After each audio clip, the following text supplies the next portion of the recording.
ব্যক্তি।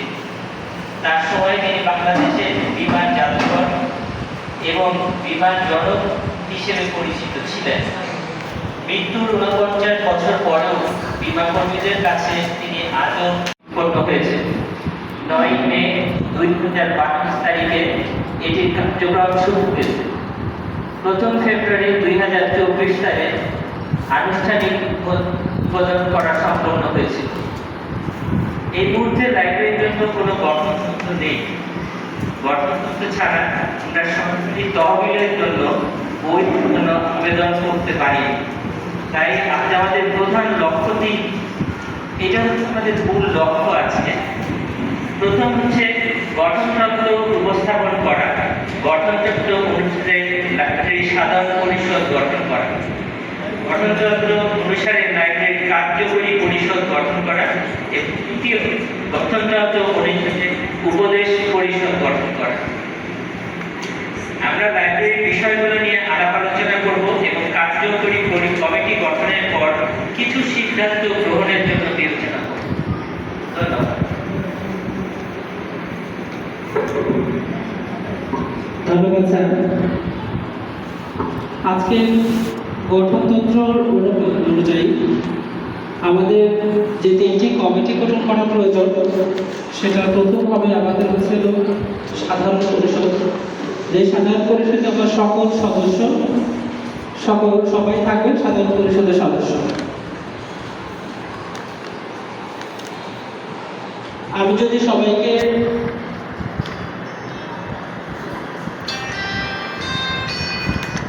আজকে মিটিংয়ের সাধারণ পরিষদের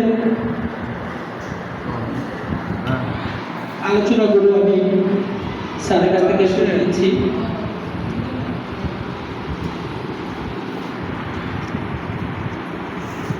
সাধারণ পরিষদের লাইব্রেরিতে গঠনতন্ত্র মেনে চলবে, পরিষদ গঠন করবে। এই পরিষদ পাঠাগারের আয় ব্যয় হিসাব, কার্যক্রমের অগ্রগতি যে কোনো সময় দেখাতে বাধ্য থাকবে। এ পরিষদ বার্ষিক আয় ব্যয় হিসাব, বার্ষিক বাজেট, গঠনতন্ত্র সংশোধন, নির্বাচন সংক্রান্ত কার্যক্রম সহ যে কোনো জটিল বিষয় নিজেদের ভেতর আলাপ আলোচনা করে মীমাংসা করবে। এই পরিষদের সদস্যদের ভোটাধিকার থাকবে। প্রতিটি সদস্যদের আমরা যে সাধারণ পরিষদ নিশ্চিত করার জন্য আমরা আজকে রেজলিউশন খাতায় স্বাক্ষর নিয়েছি। আজকে হিসাব উপস্থিতি অনুসারে আমাদের 22 জন আজকে আমাদের এই সাধারণ পরিষদের সদস্য হিসেবে গণ্য হবে। আমাদের প্রথম লক্ষ্য ছিল এই লাইব্রেরির একটা সাধারণ পরিষদ সকল মেম্বারের অংশগ্রহণে তৈরি হওয়া। আমরা আমাদের সেই প্রথম লক্ষ্য পূরণ হয়েছে।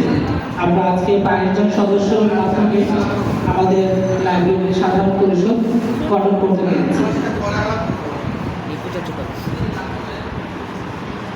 সদস্য আমরা 3 জন রেখেছি, এর বেশি রাখা যায়।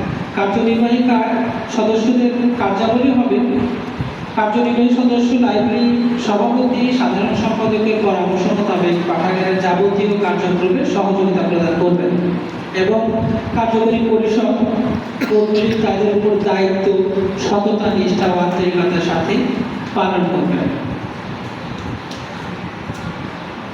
এখানে আমাদের কার্যকরী সদস্য একজন নাম আছে, এটা সুজন।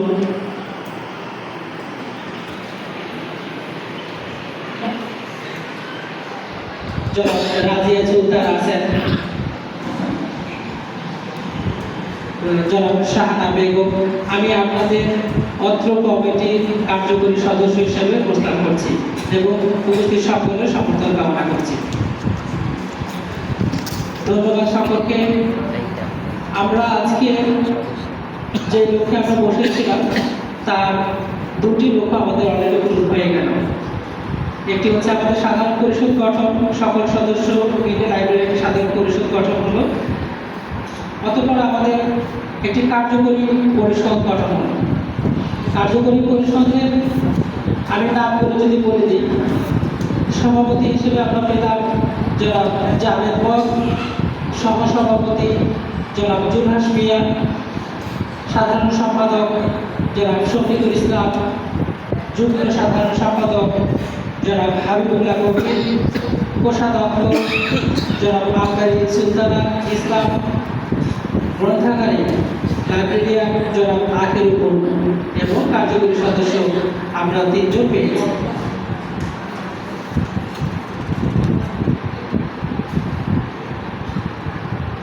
উক্ত কার্যকরী পরিষদের সকল সদস্যদের নাম আমরা আমাদের রেজলিউশনে অন্তর্ভুক্ত করব।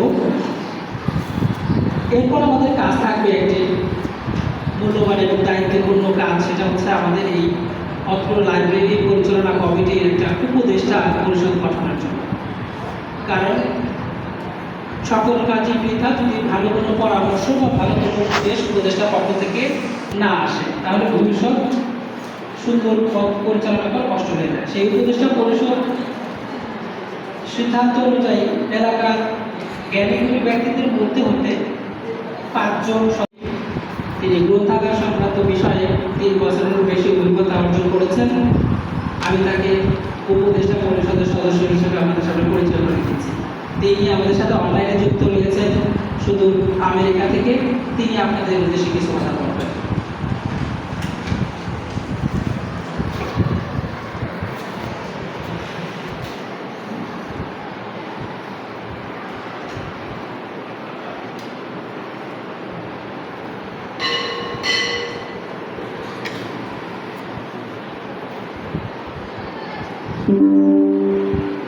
About several libraries আপনারা এই ঘটনাপত্রের কাজ আজকে সবাই উপস্থিত থাকার জন্য সবাইকে শুভেচ্ছা জানাচ্ছি।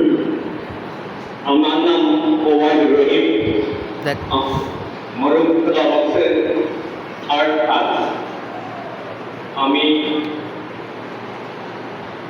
এখন অবসরপ্রাপ্ত ইঞ্জিনিয়ার। বর্তমানে আমি Lord Parent Foundation AMD